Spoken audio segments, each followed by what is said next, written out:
Welcome to the NintenFusion podcast, a podcast that fuses past, present, and future Nintendo thought. I'm David, accompanied by my friend Jordan.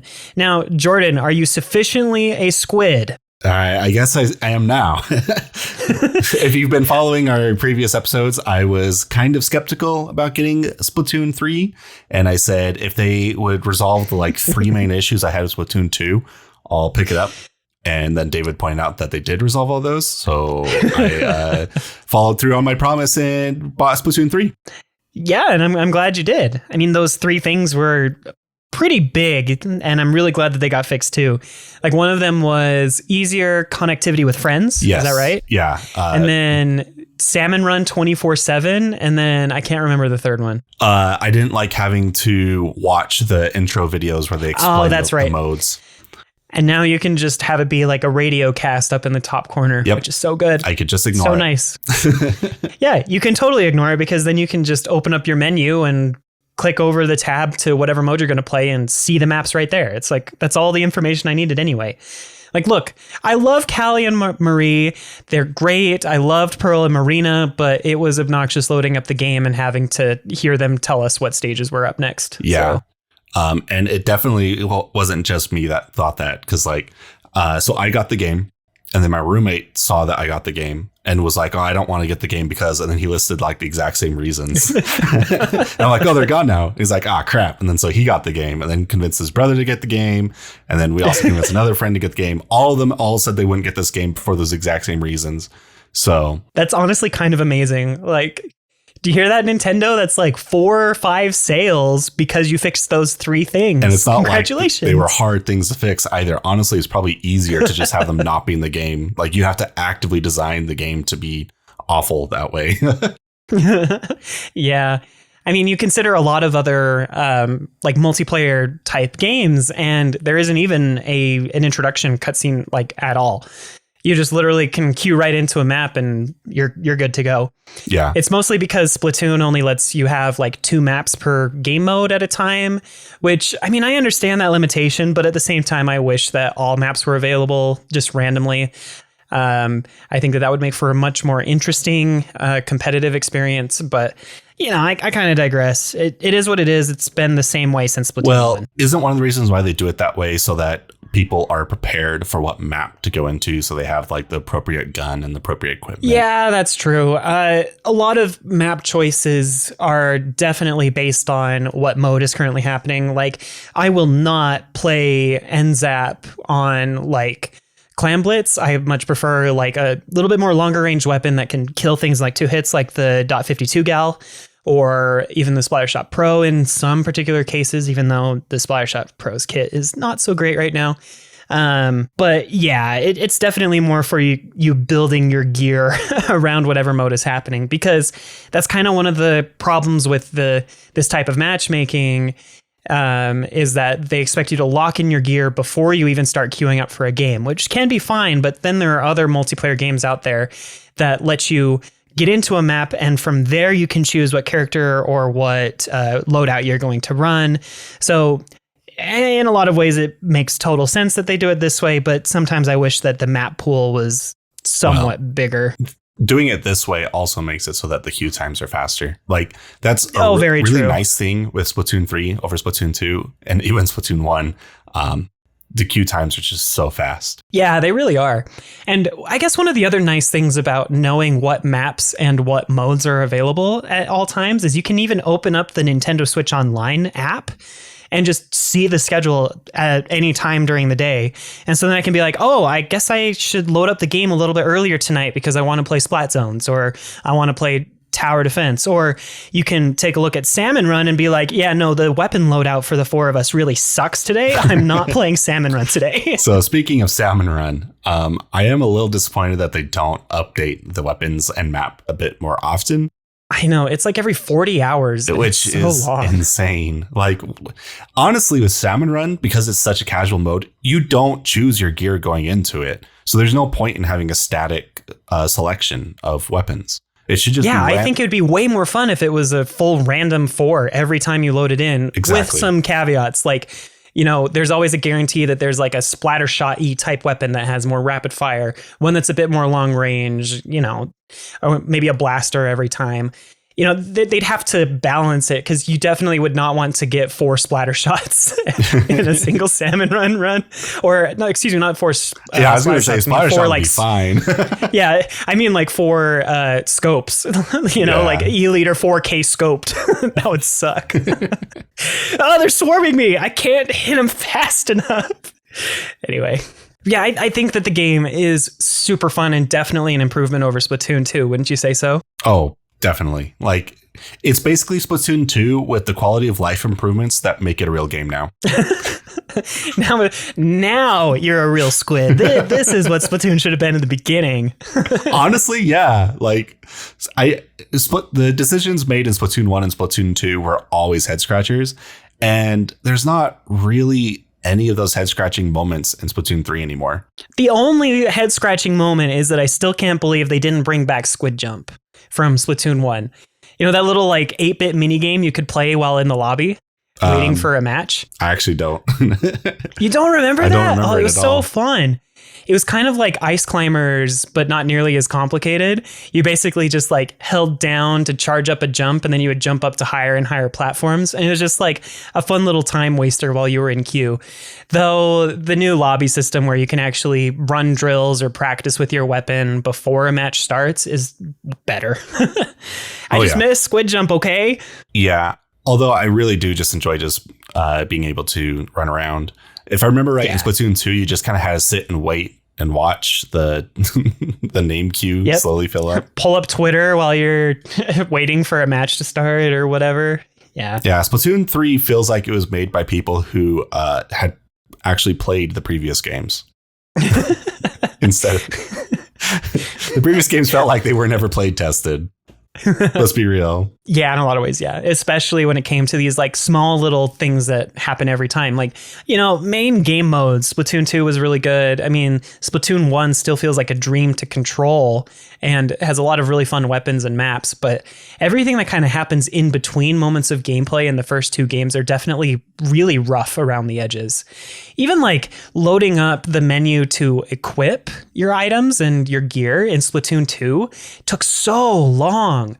Like, I actually saw somebody post a comparison video for that particular feature, and it took like 20 seconds to load into that menu, and then the cursor was super slow. But in Splatoon 3, it loads up almost immediately. You can swap things very quickly, and you get all sorts of information about the gear and weapons. It's just like, wow, they actually took a look at where people were spending most of their time in actual downtime and like either made it faster or put an experience around it like the current training room lobby is. It's so good. Anyway, besides all of those like little changes, Jordan, how did you feel when you actually booted up the game? Do you think that the introduction was pretty good, or how did you feel about that? Yeah. You start off with like your character creation process, and the style of it is very Splatoon-esque. Definitely very stylized and expressive. It was fun. And then as soon as you get into the game, I was not a fan of the fact that you had to be level 4 before you could do anything. I immediately wanted to go to Salmon Run, and they said no. You have to do at least one turf war match, okay? It was more than one turf war. Yeah. I mean, even with the like transfer of data, they did make you go through a couple of things before you could do anything you wanted. Oh, man. It was so frustrating because like everyone starts at the same level or whatever, right? And I was just carrying my team every single game. It was so bad. Well, and Turf War doesn't have the best matchmaking experience anyway. Like, it definitely prioritizes fast games over equal skill level. So, I mean, there have been a lot of tests, at least with Splatoon 2, from what I understand, that it is almost entirely purely random. So you could have like X rank or S plus rank folks with C rank players that just started the game in the same turf war match. No. So good luck. Why is it not matchmaking queues? I don't know. I don't know why there's not like some sort of hidden MMR or ranking to help determine your like underlying skill level that is a combination of everything you've done in the game, not just what your current rank is in ranked. I guess we know why the queues are so fast now. Yeah, they it's just like, oh, here are 8 random people that just want to play. Boom, now you're all in a match together. Done. I have noticed also that if you are in a group of friends, you have a severe advantage over the other team, just with the coordination. Yeah, literally just having a Discord call open and being able to communicate more than just booyah or this way or ouch when you're dead makes such a difference in any game mode, which is why, honestly, and this is a bit of a tangent, competitive Splatoon gameplay is so fun to watch. If you ever, see one of those streams come up, it's so fun to watch these top end players because they can actually make meta based plays where they build their weapons around each other in the game mode. Their gear is specifically, selected for particular play styles. Like some players going to be more of a support character that's going to kind of sit back and like ink from afar, or somebody's going to be super aggressive in the front line that's going to need help from players just behind him or, flanking from the side. Anyway, it's so cool to see stuff like that. And you can actually pull some of that off when you have a Discord call, because you can be like, help me, please. Somebody is shooting us in our back line. And then, your friends can turn around and it's suddenly a 3v1 or whatever. Just huge advantage when you just hop into a Discord call. You did mention Salmon Run. And I do want to say that like one of the first experiences that I had with Splatoon 3 after playing a bunch of story mode was actually grouping up with you to play Salmon Run. Yeah, we got a bit of a group going for that. I had been playing Salmon Run all day that day. Salmon Run has been, like I said before going in, the majority of my playtime for Splatoon 3. And I ranked up to, I think it was professional on the first day. And it was either professional or like part-time professional. I think it was professional. And ever since then, every single group I've been in, someone in the friend group has been lower rank. So my rank has just been only going down since then. I have not been able to go up again. I'm so sorry. We should play together because I'm a professional now. So we might be able to actually climb. I think I've gone all the way back down to go-getter at this point. But oh no, that's awful. At that point, I wouldn't be gaining any rank. You would be ranking up. Oh, but it was such a fun experience. And, like we said at the beginning of the episode, they really fixed how getting together and being able to play as a group works. It was so much more streamlined, right? Do you want to explain how it works? Easier now. So like, to be fair, I didn't even is there any cue in the menu on how to do it? Once you know how to do it, it's really easy. But I don't think there's any help information about how to do it. You just have to look at the menu and be like, oh, okay. Yeah. So if you press over on the D-pad, you can then queue up with friends and you can create groups and people can join your group or leave your group and you can just start. You don't need a full group of friends to play anymore. That is the best change, by the way. Yeah. So good. Being able to just jump in with friends is so easy now. It works the same as like any other multiplayer game does. Yeah. Just an invite from a friend into the group and boom, you're instantly connected with each other and you can play. The only shame is that there's no voice chat directly built into the game or whatever. You have to use some sort of external means, whether that's Discord, like we talked about before, or like the Nintendo Switch Online app. But I seriously want to see the stats on how many people actually voice chat with that app. Oh, none. There's no way. 5 whole people in the world. Just get on Discord. It's even on your phone if you are going to stick to that. I am a little disappointed in the map selection for Salmon Run. There's only 2 maps. I was kind of hoping there'd be a bit more. And one of the maps is a bit bland, I feel like. The one with the really long shoreline. Okay.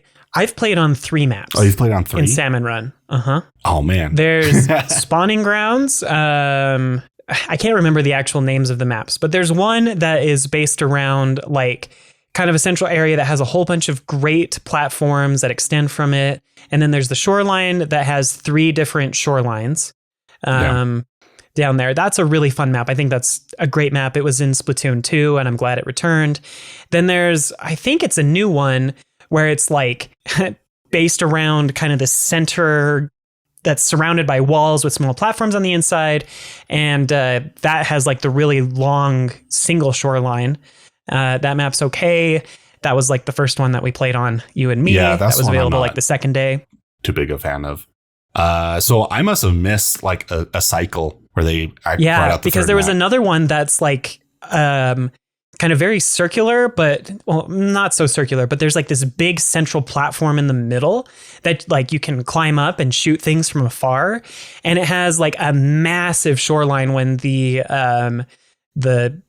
water level is low. And it's honestly a really fun map.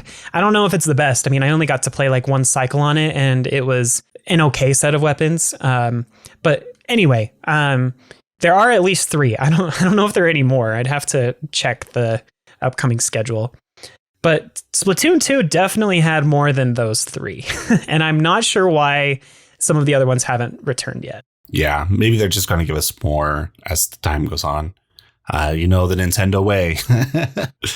Release an unfinished game and then give free updates, quote unquote free, because technically you already paid for them by buying the game. It's just that you get them later. Yeah.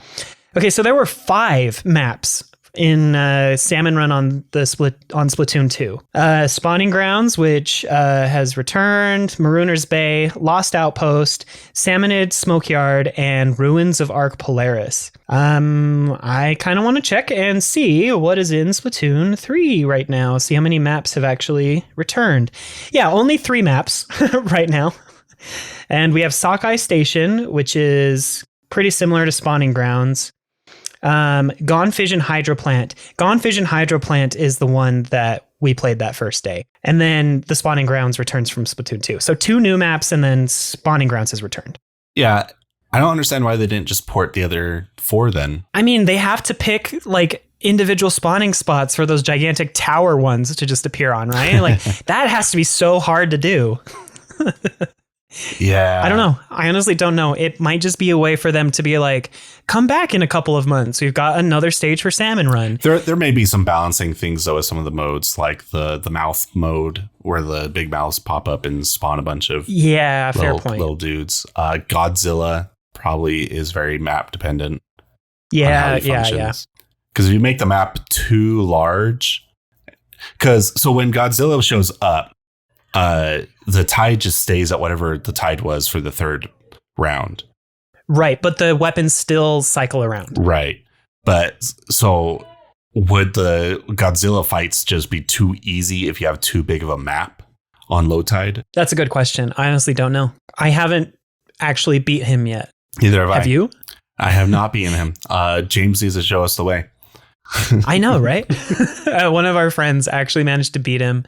And I know a lot of other people have too. But I swear I keep getting put on high tide up against him. And it's just always such a mess. It's a really cool thing that they've added, though. I think it's a really fun bonus wave. But I want more silver seashells so that I can get the different color outfits. I do kind of hope that they introduce more emergency bosses like that. But I don't think they will. That'd be so cool. Especially since the icon for whether or not he's going to appear is just him. Yeah. What's his name? Like King Kohozuna or something crazy? Or something. I don't know. He's a King Salmonid, but anyway, Salmon Run is so fun. And I think it's such a cool mode. And I'm so glad it made a return and that it's 24/7. Yeah. I can just hop in and play whenever I want. Just give me more cycles, Nintendo. Yeah. Make them more frequent, please. At least once every 2 hours, like it is for the other modes. Is it 2 hours for the other modes or just one every hour? It's 2 hours for every other mode. Okay. Please do that with Salmon Run. It won't hurt anything. They could do every 12 hours or something. Like, I don't know why it has to be locked into 40. The rewards don't change for an entire month. You still get the same hat. Yeah, I've noticed, which is a bit disappointing. I wish that we'd get a wider range of rewards, but whatever. But like the hats aren't that frequent. Yeah, I found. And especially when you get into the higher ranks, the hats you just constantly are swapping out for chunks. And that is so nice. I mean, I know it was the case in Splatoon 2, but when you get those hats as often as I do by playing every day, your chunks really do start to build up as you get those hats. So I managed to get a pretty good hat that had 2 like swim speed up on it. So Oh, wow. that was nice. Like as the sub chunks or as the sub abilities. And then the main ability was something that I also really liked. So really good piece of gear right off the bat. And I haven't swapped it out for a week. I didn't know that the abilities could double up. They could stack. Oh, yeah. The whole ability system is actually super cool. I don't know if it's ever explained in game how it actually works. Nothing's explained in game. If it is, it's in this giant text bubble where there's like 200 lines about something completely irrelevant. And then they like stick it in there in the middle of it. It's like talking to the owl from Ocarina of Time whenever you talk to someone in this game. Yeah, I totally agree with that. So the way that it works, it's honestly pretty cool. So all pieces of gear come with a primary ability, which is often called like the main ability. And these give 10 ability points each. It's like an internal number. Those 10 ability points will do all sorts of things like increase your swim speed or increase your running speed or give you a better, recovery up when it comes to your ink recovery. That then can get stacked with secondary abilities that you can have up to 3 of on your gear, depending on the star level. If your star level is 0, you only get 1 sub ability. If your star level is 1 on the gear, then it's 2. And if it's 2 stars, then you get 3. The secondary abilities all provide 3 ability points each. So it's much better to have 1 primary ability of like swim speed up than it is to have, if that's what you're like trying to optimize, than it is to have like 3 sub abilities of swim speed up. So with that in mind, you can kind of build around optimizing various builds for various weapons or various modes. And it's just very useful to understand that that's how it works, because it does not explain it at all in the game. The other really important thing to note about abilities is that merch in the plaza. Merch is very, very, very important. He's probably the most important he's the most important like store, in my opinion. Besides Sheldon for buying the weapons, which once you have them, you no longer need them. Merch will let you receive orders from Splatnet Online. So when you buy things on the Nintendo Switch Online app, they have really good gear on sale. You should always check there to see if there's anything that you're interested in. He also is where you'll receive orders from things that you purchase in the city area. So if you go and talk to another Squidling or Inkling, Squidling, an Inkling or an Octoling, you can choose to order their equipment so that you can get like the same fresh look in case your store doesn't have it at the time. When you order it, you can then get it from merch the next day. But the most important things that he does are related to abilities and ability chunks. He, in this game, can take ability chunks, which are just like item versions of the different abilities that are available in the game, and use those to overwrite any ability on any piece of gear that you have, including main abilities and sub abilities, of course.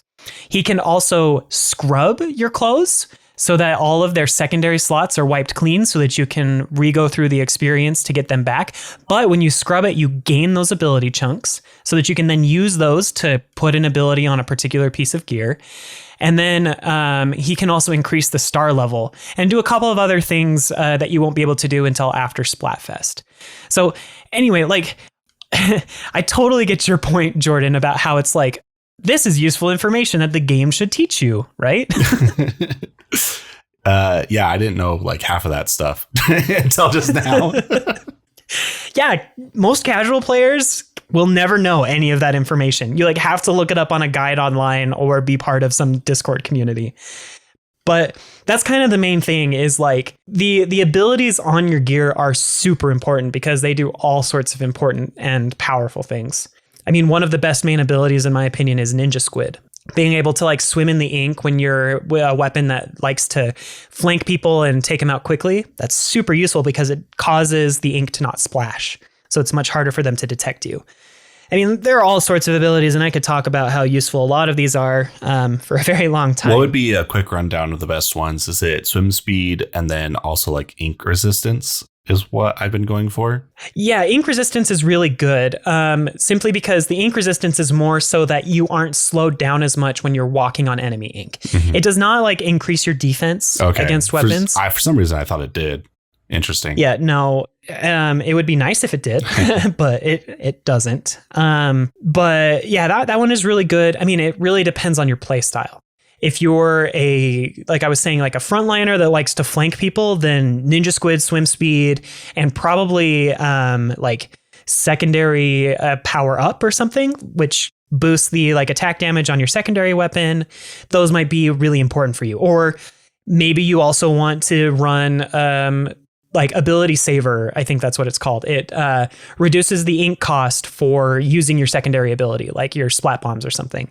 That can be very useful when you're trying to scare someone, but you still want enough ink to shoot them or have a getaway. I see. Those are some good ones. Because I tend to play pretty aggressively. My main goal, I come from other FPSs like Halo. My main goal is to increase my kill to death ratio. That's honestly like really good for Splatoon. Like, honestly, if you focus on that, like making sure that everything is clear for your team in like ranked modes, you have a much better chance of winning. Being able to control the field is one of the most important things about Splatoon in general. I see too many people online, and I mean, I'm not an expert player, but I definitely have done a lot of research into like what makes you a good Splatoon player. I just also lack the time to practice a bunch of it, just so our listeners are clear that, you know, I'm not an expert, but I do like to think that I know a lot. Anyway, like I was saying, like one of the things that a lot of newcomers to the game just don't understand is that the game is mostly about controlling territory. If you can control the territory and manage to like get early picks in the game, you're going to win. If you can deny anybody from doing any of the objectives, boom, like you have a really good shot at increasing your chances of winning. So many people in ranked modes, at least in the lower ranks, like C rank or early B rank, decide I'm going to paint everything in Spawn because that's what all of the memes say on the in the city. Like, I don't know if you've seen any of those posts. It's like, no, make sure you ink. No. All of these people are like, it's a good thing to ink your base. I'm like, only in turf war. Yeah, only turf war.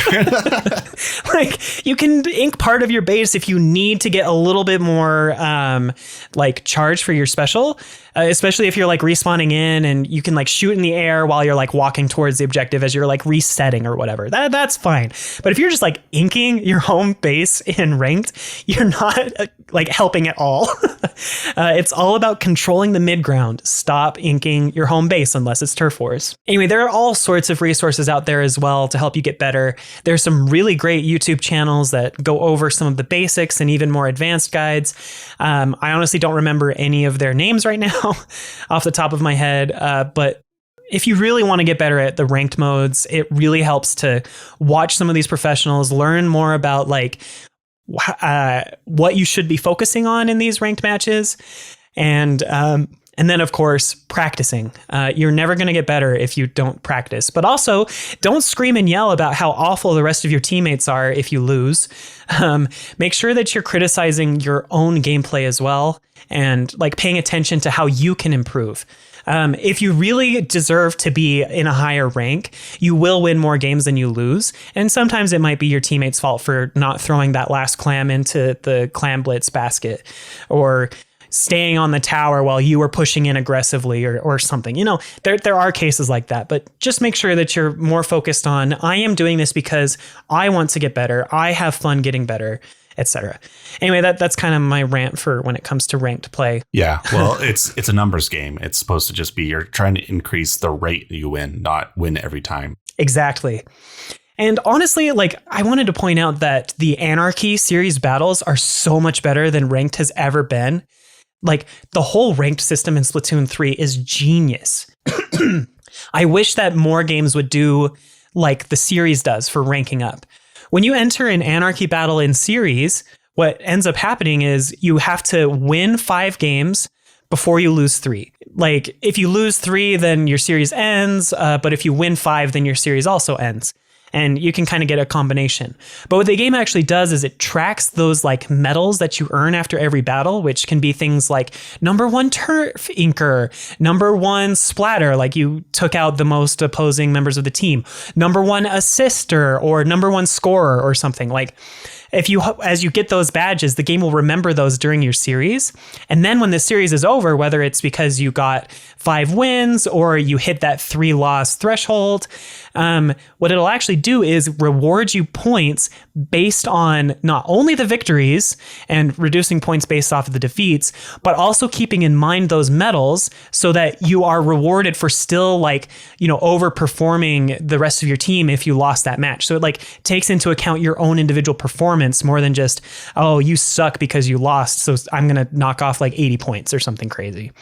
So I highly recommend, if you want to rank up and you want to climb the ladder, do series every time.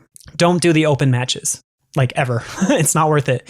Open matches only ever get you 8 points a win. Whereas the series, like even if you go 4 and 3, 4 wins and 3 losses, you still gain more points than you would if you had done the same number of wins and losses in open. That's actually, I wish I had known that actually.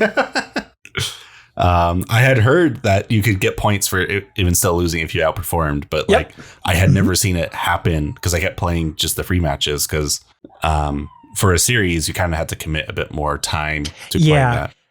Well, you can always pause the series. You don't have to do all of the matches right in a row necessarily. And you can even like continue the series after the maps have rotated out. The only cost to series is that you are deducted a certain number of battle points depending on your rank for entering the series. So I believe in B rank, like early B ranks, it's like 65 of your battle points, which isn't a lot. But then when you like win 5, you gain like 300 or something ridiculous. So it's well worth, doing the series. And as you rank up, it's more points. I imagine it's a lot more competitive then if there's more. Oh, absolutely. Anyway, I really like the ranked. The ranked mode is really, really fun in Splatoon 3. I played a lot of ranked in Splatoon 2 because Splatoon 2 actually came out after some of my other roommates and friends like James, who has been on the podcast before and we mentioned earlier, after he and some of my other friends kind of moved out and moved on from college, I was kind of on my own. And that first like few months of being in my own space alone, I played so much Splatoon. So I learned a lot about how ranked matches worked. And so the last week and a half has been me remembering and also doing research into how Splatoon works again, because I haven't played in a couple of years. Anyway. We don't need to sit and talk about the ranked modes all day, though. I just will say one final thought. It is so much better than Splatoon 2 and definitely over Splatoon 1. If you want to get good at Splatoon, play ranked. Seriously. And just remember, like Jordan said, it's a numbers game. Win more than you lose and you'll rank up. Yeah, that's how it works with pretty much any ladder system. Yep. Unless if it's ELO. If it's ELO, then, then you have to win. Yeah. Because if you lose too many points. So anyway, I guess that's enough about ranked. We did talk quite a bit about Splatoon. Of course, we've talked a lot about Splatoon. That's been the whole point of this episode, David. Get it together. We talked about Salmon Run. Salmon Run's also a fantastic mode, especially for playing with friends because it's so co-op and you only win against, NPCs. It's PvE and PvE is just so fun. Oh man, it just reminds me of like zombie modes in previous FPS games. Oh yeah, for real. Especially the glowflies ones. Yeah, that one's my favorite. Everyone else keeps screaming at me when I keep saying I hope that we get that, but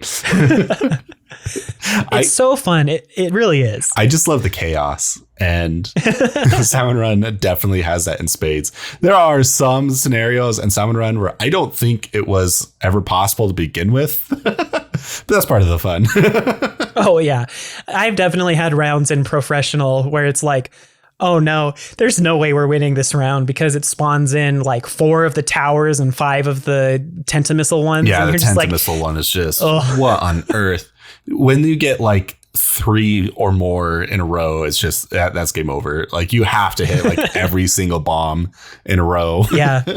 I'm not sure why they didn't like somewhat rebalance that one where there's like a window where you could potentially hit the salmonid inside without having to blow it up, just as like an extra way that's a little bit harder maybe, but so that you don't just have to sit there and wait while the rest of the salmonids are swarming you. Yeah, I do kind of wish that they rebalanced the bomb a bit in Salmon Run where it requires less ink, because there's so many bosses that require bombs effectively to kill them like efficiently. Yeah.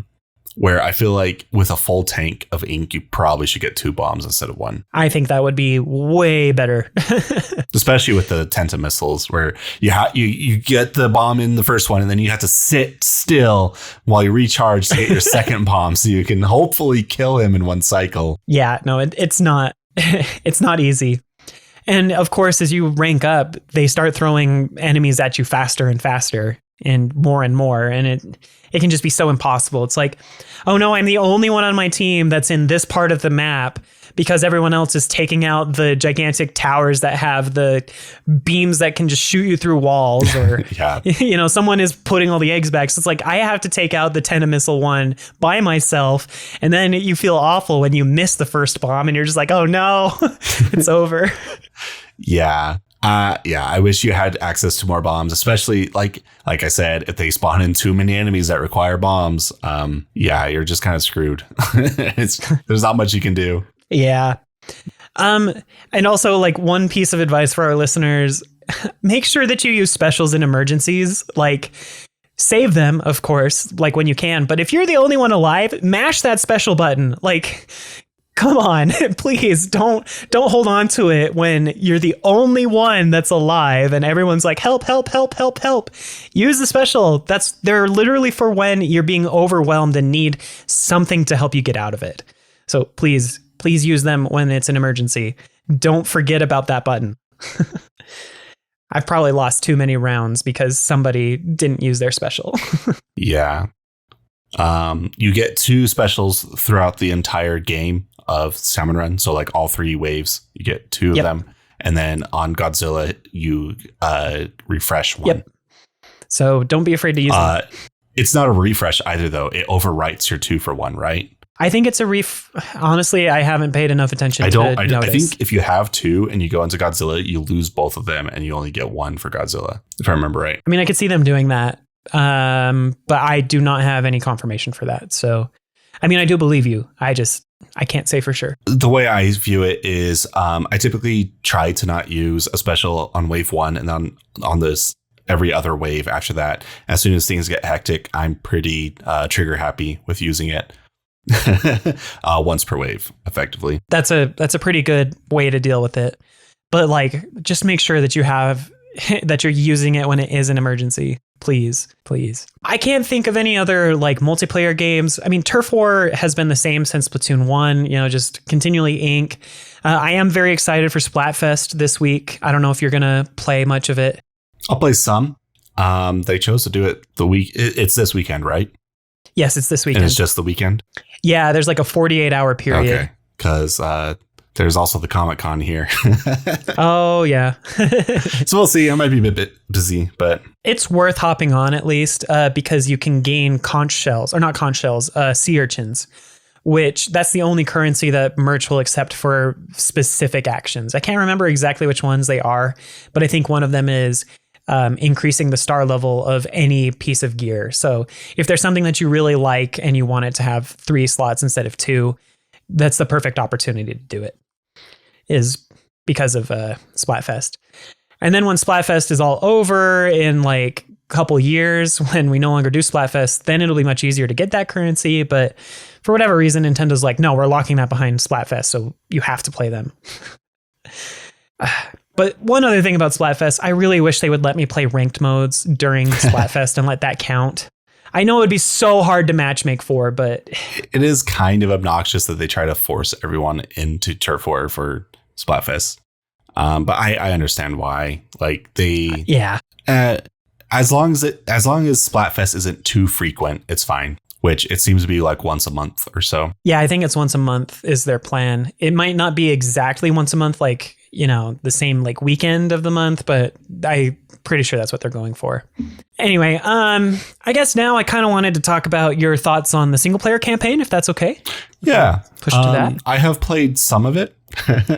Like I said in a previous podcast episode, I'm not too big on the Splatoon campaign. Like, it's fine. I'm not against it or anything. It just feels really what's kind of like demo-y or whatever. It feels like a game kind of trial or something. Like, they didn't like make a full-fledged game out of it. There's just a bunch of floating blocks with a bunch of like game design ideas that they throw at a screen.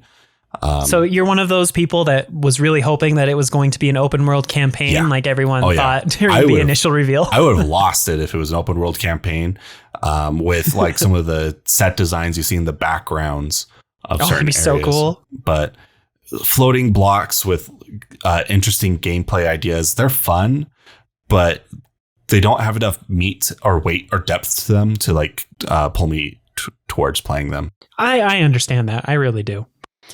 I personally really enjoy them. It's kind of one of my favorite things about a new Splatoon game or a new update, like the Octo expansion, mostly because it's like, I can take a step back from grinding ranked or playing a whole bunch of multiplayer stuff and just kind of focus on like refining some of the control I have over several different weapons. And honestly, the way that they implemented the story mode in 3 is really good, because it's kind of a fusion between the single player campaign from base Splatoon 2 and Octo expansion. Like, they took some of the best parts of both and kind of fused them into one. My favorite thing is that you enter a level and usually you get to choose between 1 or 2 or 3 weapons that are specifically suited for the challenge ahead. And that is such a great way to be able to explore really tight level design that's specifically designed around the weapons that you get to choose. Like, one of them might be target shooting, or, and that's more suited for the sniper weapons or, the longer range weapons. That's awesome. Another one might be rushing through the ink as fast as possible, which at that point you're going to want a brush or something. It's just a really smart way to optimize the game, because the most boring and tedious part of Splatoon 2's base campaign was clearing every single level with like 6 weapons.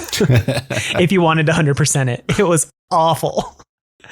They were so long, and it just took so long to 100% that Especially story. Since a lot of them were not designed for specific weapons. Exactly. Like, why would I use a roller for this map? It was designed for the sniper rifle. They're trying to force you to be creative in the absence of their own creativity. But that's honestly one of the best things they've done since Octo expansion. And if they don't do the open world, I really appreciate this way of level design, because it does feel tighter.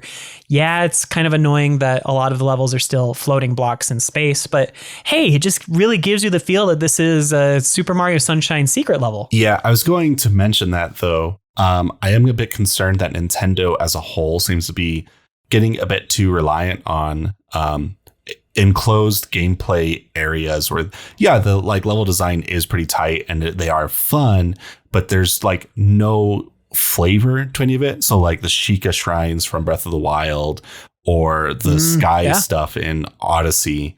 Like, it's fine. They're fun. They're objectively fun. And that's kind of where they have the opportunity to make things really tight and then also explore very specific ideas very well. I agree. But I wish there was a bit more. I wish they would find ways to like adapt those into the greater worlds at large. Yeah, I could totally see that, because one thing that I really liked about the Splatoon 3 single player are like the little mini overworlds that are the level selection screen.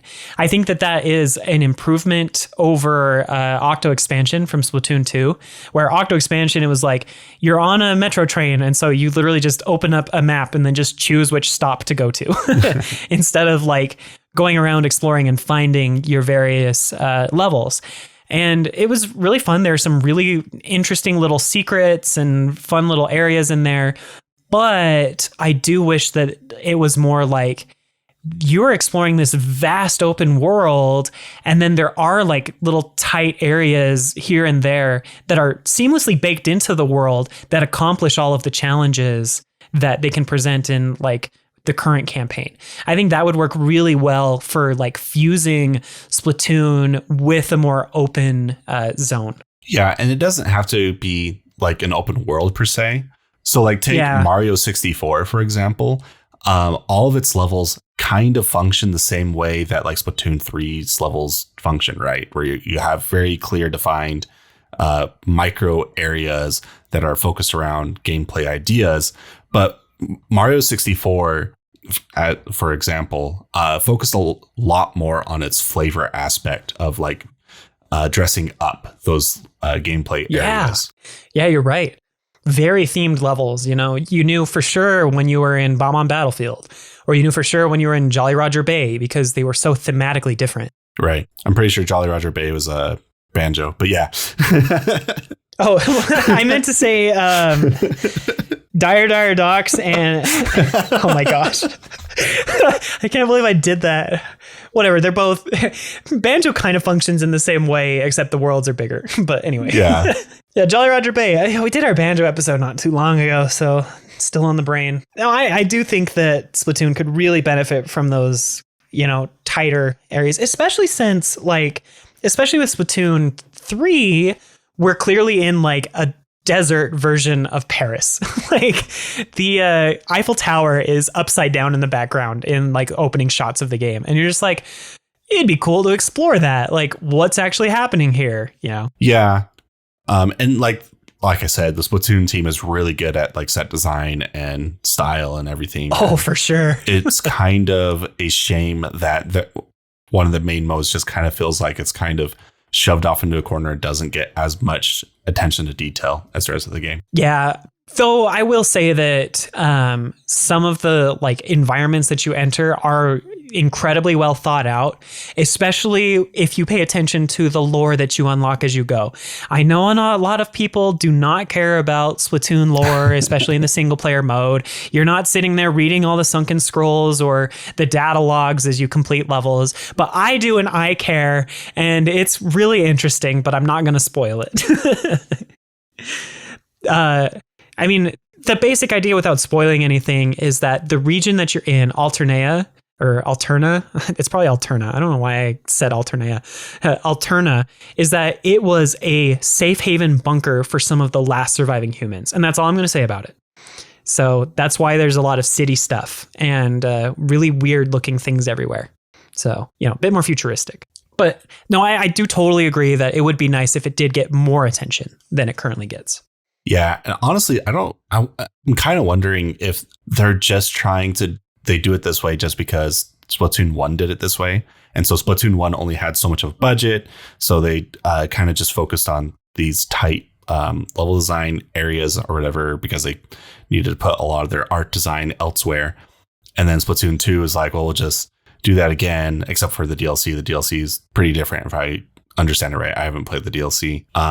So I don't know if it's just like they're appeasing tradition at this point, but I really wish they would change things up, at least for the DLC or even for the new game. Hey, they did say that the DLC for Splatoon 3 is going to be like a large scale paid DLC. So I think it's going to be a bigger story than Splatoon 3's base story mode. Well, the game sold very well, so I mean, it better.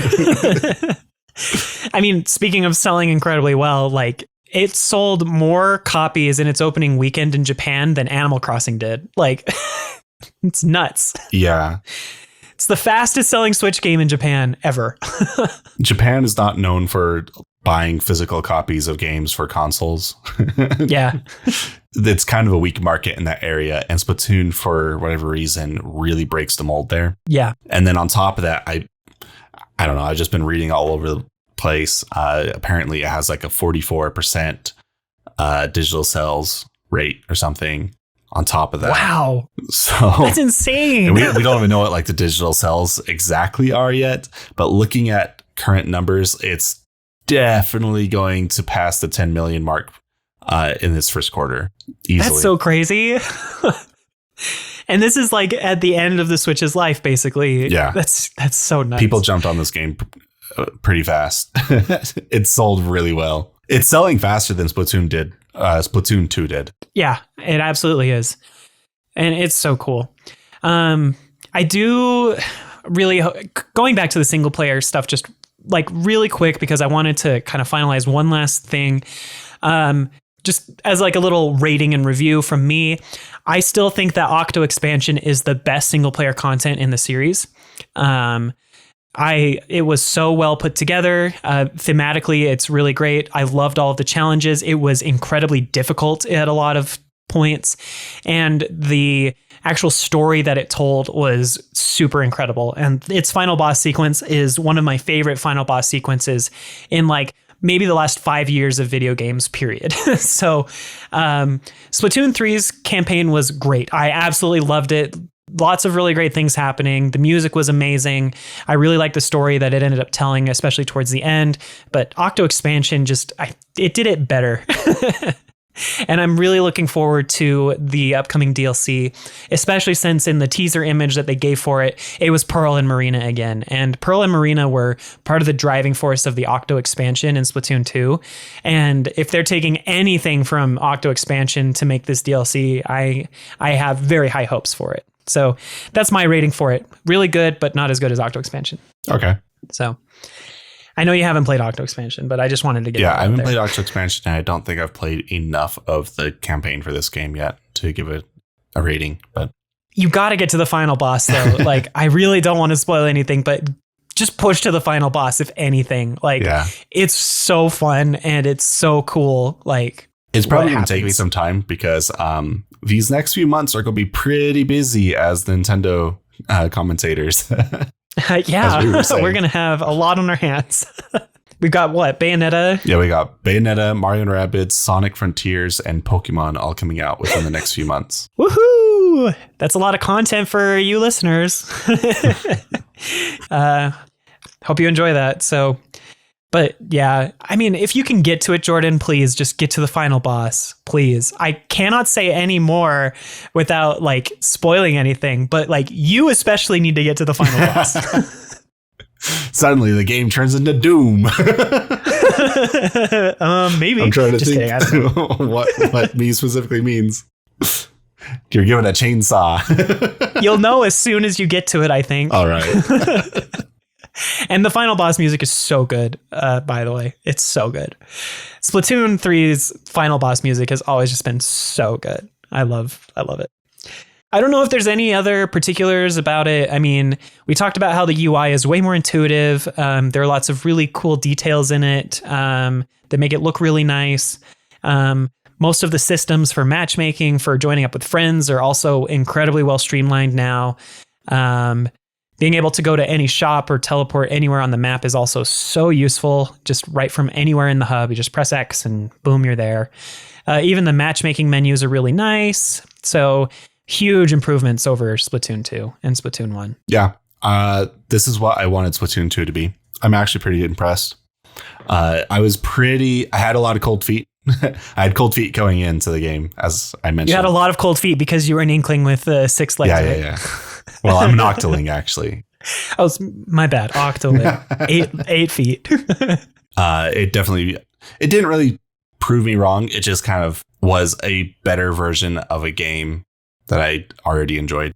That's good to hear. And I totally agree with that. It's so fun. It's really good. And honestly, if you haven't played Splatoon, you'd still totally fine to jump right into Splatoon 3. You don't really need to know anything about 1 and 2. Though, if you can get to Splatoon 2, maybe go grab a used copy and then buy the DLC, because the story mode for the DLC in Splatoon 2 is just so good. And I think everyone should play it. You too, Jordan. Just kidding. I don't know about that one. How expensive is the DLC? Cost, it's like $25, right? Yeah, something like that. But that's how you got Octolings in that game too. It would definitely confuse all my friends when like the notification pops up. Jordan is playing Splatoon 2. Why? I'm playing the story mode, dang it. David told me I had to. Nah, you don't have to play it. I just like Octo Expansion a whole lot. Let's then go into kind of our overall review then, give this a score and wrap it up. What do you think? Well, so back in our Virtual Boys podcast with Splatoon 2, I said I would have given Splatoon 2 an 8, but because of like the big 3 things that I had issues with, I couldn't give it anything over, I think it was like a 5 or a 6. I think it was a 6. Yeah, probably. So you were really harsh. So I'll give this the 8 that Splatoon 2 deserved, but it wasn't able to achieve. Very good. And that's high praise. Okay. It would probably be higher if the story mode was better, right? Well, at least better for you. Yeah. Like I said, the story mode is fine. It's fun. It doesn't gravitate.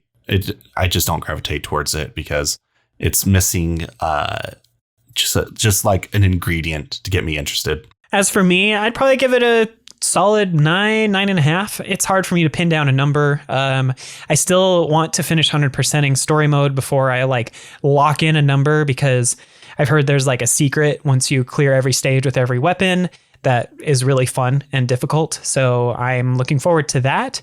It gets held back a little bit because the single player campaign is really good, but it did not like have a chokehold over me like Octo Expansion did. I played Octo Expansion so much when that came out. I think it's really great, really wonderful. And yeah, I'd probably give it a solid 9 right now, with potential to go up if the upcoming DLC is really good. So it's going to be competing with Xenoblade for your Game of the Year?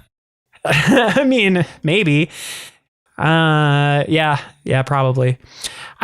We need to have another episode with James where James and I finish talking about Xenoblade, because I have some other opinions about it too. Because we actually didn't finish the game when we did our first review, so we'll probably do that sometime. Looking at our busy schedule, that might not be for a month or so, 2 months. Probably not until December. Yeah. That gives me more time to play it more, because I still haven't 100%ed it. I finished the game, but there's still a lot more to do. But then again, we still have so many games coming out. Man, why'd you have to bring up that it's competing with Xenoblade in my head for Game of the Year? I can't choose now. I've got a couple months to sit on that. Whatever. You got a while. You got some time. Just watch. Scarlet and Violet are going to take Game of the Year, and you're going to be like, what is wrong with you, David? That'll be a bit of a surprise, but it's possible. Maybe it's amazing. Maybe it's amazing. I kind of doubt it, but that's another discussion for another day. I'm just waiting for the Scarlet leaks to inevitably happen, because they happen every single time. Yep. I need to know what my starter choices are going to end up looking like. Yeah. I wonder where those are. I don't understand why Game Freak doesn't just reveal the starter choice final evolutions before. They want it to be a surprise, Jordan. Jeez. Yeah. Everyone who plays Pokemon always goes online to look it up anyway before making a decision. Even on day of release, because as soon as the game comes out, someone's going to post pictures. No, someone's going to post pictures the week before, because inevitably some game store somewhere in the world, whether that be somewhere in Latin America, Europe, or even here in North America, someone's going to break street date. We're going to get the game because someone's going to have a hack switch, and they'll dump literally every single file online, and we'll be able to see everything that's in the game immediately. You'll probably know before you even start the game. Yeah. Pokemon Madness is coming up. I'm sure there will be multiple episodes where we talk about it. Other than that, I don't think there's much else to say about Splatoon 3. Unless you've got anything else. No, I think I'm good. Cool. Well, we will definitely revisit the topic of Splatoon in the future. I imagine we'll do another episode when the DLC comes out, in a year, 2 years, however long it takes them. But we highly recommend getting the game. An A from Jordan is a phenomenal score for a game that he's not 100% in love with. So I will say, this podcast in particular, I seem to be a lot higher on my scores. Well, it's because we've been getting really high quality games and we're not just reviewing everything. Yeah. With all that said, I guess we'll wrap up here. Thanks for listening to this episode of the NintenFusion podcast. We really appreciate you. If you have a moment, please be sure to leave a like, comment, or a review, depending on what platform you're on. Doing so will help the algorithm recognize that our show should be shared with other people like yourself. And perhaps consider sharing the show with some of your friends. Word of mouth is a very effective form of advertising. so that, we can continue delivering some really great Nintendo-based content to you. Also, be sure to come and check out our Discord channel. Head to nintenfusion.com/Discord to get an invite and chat with us and other people about pretty much anything Nintendo. Always looking forward to discussions about that. But with all that said, thanks again for listening to this episode, and we'll catch you on the next one. Bye-bye. See ya.